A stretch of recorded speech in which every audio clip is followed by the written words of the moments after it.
お久しぶりです。アウトドアライフ23のカズです。今回はこの3ヶ月間で買ってよかったものを皆さんにご紹介していこうと思います。また以前爆買い動画の購入品を紹介した時に一つ届かなかったギアがあると思うんですけど、やっと海外から届きましたので、そのギアも含め紹介していこうと思います。それでは行ってみましょう。はい、まずはじめに紹介する道具はこちら。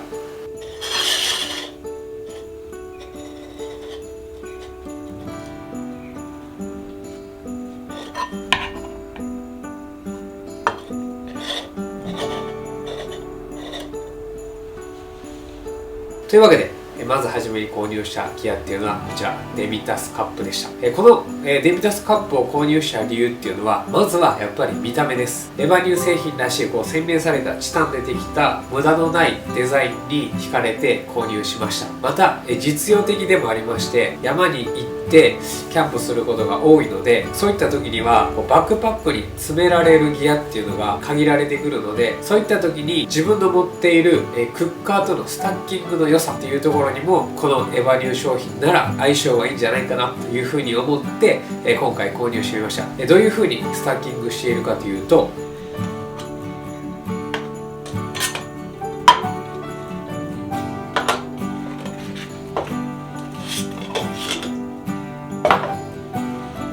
という感じで相性のいいスタッキングのできるカップだなというふうに思いました。どのように使うかと言いますと、コップ代わりとして使っていこうかなというふうに思います。以前僕が使っていたカップっていうのはこのシリコン製の非常にコンパクトになるコップだったんですけど、これでも正直なところスタッキングに関しては問題なかったんですけど、実際にこのシリコン製のカップで飲んでみるとちょっと独特の匂いがするので、そこが気になっていて我慢できるっていう範囲なんですけど、せっかく景色のいいところでコーヒーを飲んでいる時にそこが気になるのはちょっと残念だなというふうに思ったので、じゃあちょっと試してみようっていうところで今回導入してみました。実際に導入してみてやっぱりね、全く匂いが気にならない。なので快適にコーヒーが飲めるっていうありがたさにも改めて気づきましたし、非常に買ってよかったなというふうに思っています。またありがたいことに、このシリコンカップと比べて計量したところ、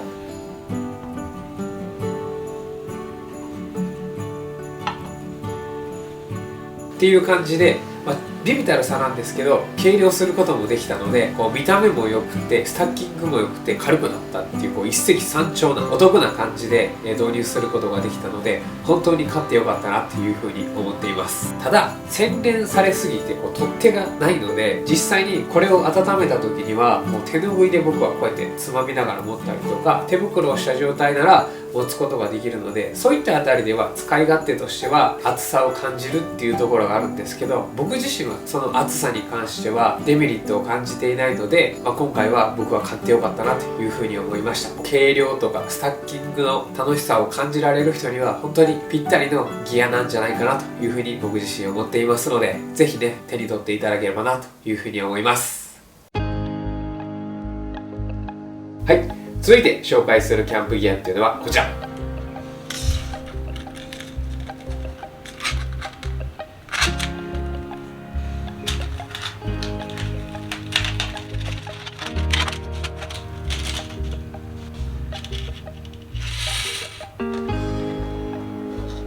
こちらは自作で作った風防になります。この風防は100均で材料を集めて作りました。しかも材料といっても2つだけ使って作りました。一つはこの厚手のアルミを使うこと、そして強力な磁石っていうことで2つの材料を使って200円ぐらいで作ることができました。何がいいかというと、やっぱりしっかりと風防、風を避けるための機能も果たすし、今僕はスタッキングにハマっているので、そういったあたりで収納性っていうところもコンパクトになるので、そういったあたりにも満足しています。実際風防って売られていると思うんですけど、僕自身に合う風防がなくて、それならもう自作してみようと思って作ってみました。作り方に関しては本当に簡単で、自分の欲しいサイズにアルミを切って、そして磁石を貼り付ける、この2つだけでオリジナルの風貌ができるので試行錯誤しながら作ることができました。そうすることで本当に自分に合うギアになったので非常に僕自身満足しています。ただアルミで作っているので非常に軽量ではあるんですけど、風が強すぎて風貌がね飛ばされていくこともあったので、そういったあたりは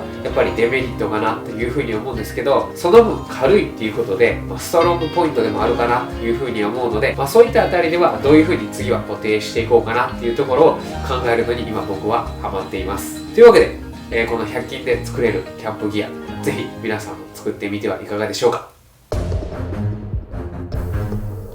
はい、続いて紹介する道具は、ついにこの帽子が変わるということでたくさんこの3ヶ月間探してきました。そしてその帽子が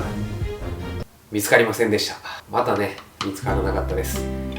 僕の多分ね頭の形が大きいので、もうねこの帽子すらも作ってやろうかなって今思っているところです。はい、続いて紹介するギアっていうのはこちら。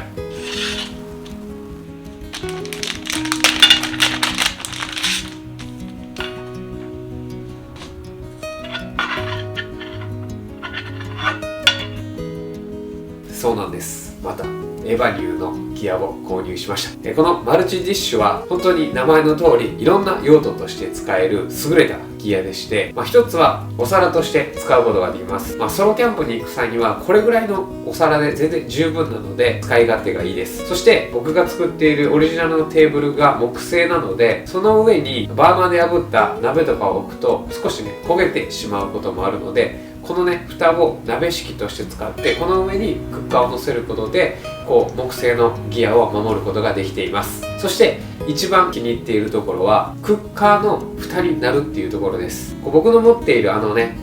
クッカーのこっちの蓋になるとこれも回ってしまうことがあるんですけど、なんとこのギアは相性が非常に良くて、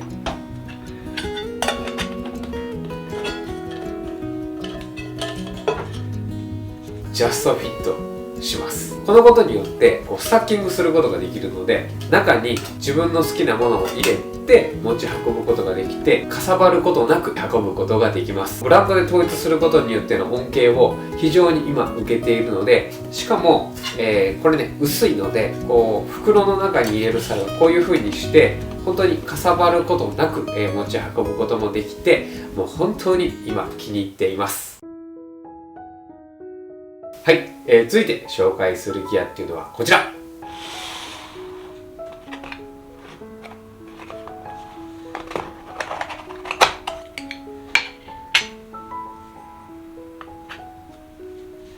そうなんです。またエバニュー商品の、エバニューのアルコールストーブになります。こちら何がいいかと言いますと、まず、軽量、そしてコンパクトっていうところです。やっぱりね今の僕の基準の中では欠かせない、ポイントとなってまして、持っているクッカーにやっぱりスタッキングできるかどうか、持ち運びに便利かどうかっていうあたりは外せないポイントかなというふうに思っています。そしてこのアルコールストーブのいいところっていうのは炎の出方がかっこいいです。こんな感じに普段とは違うアルコールストーブの火の出方がして、これは魅力的だなと思ったので今回手に取ってみました。また普段のアルコールストーブだと五徳を使わないとクッカーを乗せることができないんですけど、このアルコールストーブは特殊で直接クッカーを乗せることができるっていうところもなんか面白そうだなという好奇心をくすぐられたので今回購入してみることにしました。実際使ってみるとお湯を沸かすのになんとアルコールが 15ml だけで沸かすことができるっていうあたりも本当に燃費がいいなというふうに思っています。ただ風防とかないとお湯沸かす時間が結構長くなるのでアルコールが足りない時もあったので、フィールドでガシガシ使うっていうよりかはフィールドでギア遊びするっていう感覚でこのアルコールストーブは使う方がいいかなというふうに僕自身思っています。またさっきのマルチディッシュと共に使うことによって最軽量のコーヒークッカーセットを作ることができたので、そういったあたりでも今回買った商品は相性が良かったので本当に買って良かったなというふうに思っています。そして最軽量のコーヒーセットを作ることができたので結構外でコーヒーを飲むことが最近は多くなっています。この半年間の中でドストライクの豆にも出会うことができたので、そのコーヒー豆もちょっと皆さんにも飲んでいただきたいなというふうに思ってまして、今準備していますので、アウトドアライフコーヒーも再開しようと思いますので、楽しみにしていただけたらなというふうに思います。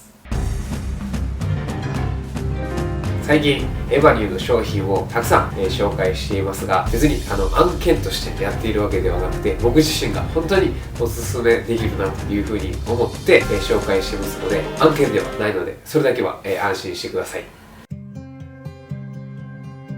はい、続いて紹介するギアっていうのはこちら。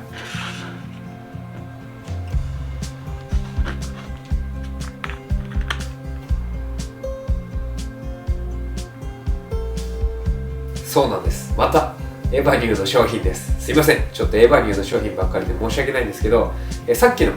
ブルーノートストーブを、使うために、購入したアルコールのボトルになります。これの何がいいかというと、メモリが非常に細かくメモリがついているっていうところです。そして、60ml という、持ち運びに便利で、なおかつ 60ml もあれば、1泊2日のキャンプなら、十分かなという大きさを、今回購入してみました。蓋に 15ml ついているので、こうやって測ってさっきのアルコールストーブを使うことで、無駄なくアルコールを使って調理をすることができるかなというふうに思ったので、今回購入してみました。本当に便利なので買ってよかったなというふうに思っています。最近は嬉しいことにYouTube だけじゃなくてInstagram でもたくさんのコメントをいただけるようになりましたので、本当に僕の活動の励みになっています。この場を借りて、感謝申し上げます。本当にいつもありがとうございます。はい、続いて紹介するギアっていうのは、以前紹介した爆買い動画の時に、紹介できなかった、ギアを紹介していこうと思います。やっと海外から、届くことができました。その念願のギアっていうのがこちら。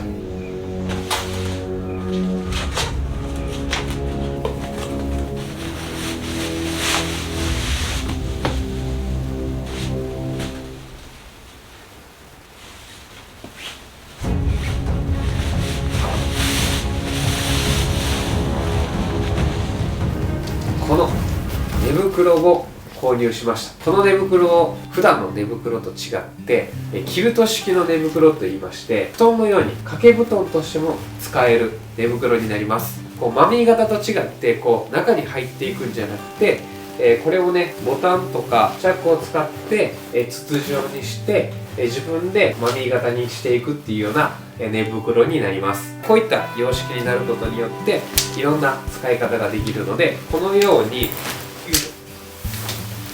ブランケットのようにこうやってくるまることもできるので、ダウンジャケットとしても使うこともできるので、寝袋以外の使い方としても使うことができるっていうこの一石二鳥感が僕自身気に入っているところです。やっぱり最近はね、朝日をね眺めたいので、朝寒いんですよ。そういった時にブランケットとして羽織りながら朝日を待っているっていうところで快適に朝日を待つことができました。こういった今までとは違う寝袋に惹かれたっていうところで、海外から取り寄せました。しかも色もねカスタムすることができた納得のいく色を自分の寝袋として使えるっていうところは本当に満足しているところでもあります。この寝袋950フィルパワーもあるのに軽量なんです。そういったね機能性に優れたところっていうのも今回購入したポイントでもあるので、こういったね機能性に優れてなおかつマルチに使えるギアっていうのは日本だけじゃなくて海外からも今後はどんどん取り寄せていこうかなというふうに思っています。為替の影響で値段はね非常に上がっているんですけど、やっぱりね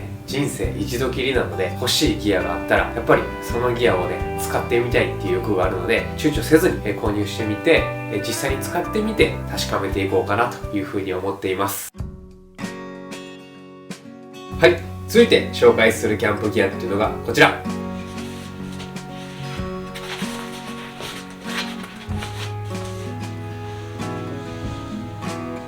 こちら大和道のミニマリストパッドになります。こちら広げてみるとこんな感じに100センチの大きさになります。幅は50センチとして1人寝る分には本当に申し分ない大きさになっています。このミニマリストパッドのいいところっていうのが軽量です。重さがとなってまして、以前使っていた NEMO のペンサーよりも本当に重量が全然違うので、持ち運びに関して全く気にならなくなりました。また結構地べたに座ることが多かったんですけど、やっぱりちょっとねお尻がね痛くなったりするので、これをね1枚引くだけでちょうど座布団代わりとしてテントの前で居住空間のスペースとしても、活用しています。また折りたたんでもこれぐらいの厚さなので、バックパックの背面にね忍ばしておくだけで、持ち運ぶことができるので、本当に収納性にも優れているので、とても気に入っています。ただ寝心地に関しては正直薄いのでそこまで良くないです。なので僕は、フィールドが芝であったりふかふかの砂地の時に、このスリーピングパッドを使って寝るようにしました。そうすることで結構快適に寝ることができました。ただ地面が硬かったりするところでこのスリーピングパッドを使って寝たんですけど、やっぱりねちょっと寝心地がそんなに良くなかったので、そういったあたりは僕の持っているこっちのスリーピングパッドにしてフィールドでどっちを使うかを考えながら、持ち運ぶようにしています。考えるのも一つの楽しみなので、そういったこともできるようになったので本当に買ってよかったなっていうふうに思っています。はい、続いて紹介するギアっていうのはこちら。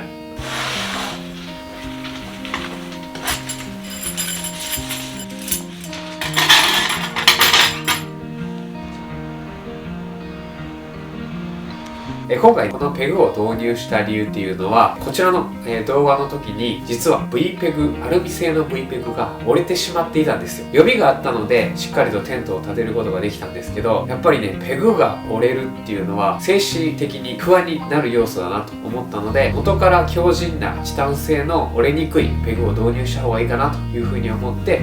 導入してみました。このペグのいいところっていうのは20センチのペグを買うことで抜けにくい、なおかつ円柱型なので、刺しやすいっていうところにも購入したポイントになっています。また最初からね紐がついているペグっていうのは、本当にありがたいなというふうに思っています。この紐があることでペグを抜く際に本当に便利なので、こういった紐がついているっていうところは購入の決め手になりました。またペグっていうのは消耗品かなというふうに思っているので、手軽に Amazon で買えるっていうところも結構僕の中では購入する決め手にはなっているので、手頃に買えないと次のキャンプにペグがないからいけないわっていうのは避けたいので、そういったあたりでも購入するポイントにはなっています。1本、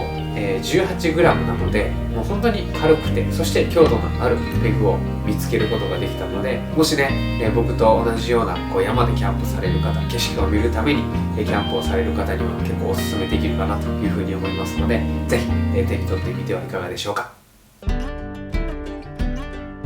この3ヶ月間は景色を見るためのキャンプが多かったので、そっちに特化したギアが多かったと思うんですけど、これからの3ヶ月間はまた違ったアウトドアに出かけると思うので、また違う種類の道具を12月ぐらいに紹介できるかなというふうに思います。というわけで本日もご視聴いただきありがとうございました。また次回の動画でお会いしましょう。バイバイ。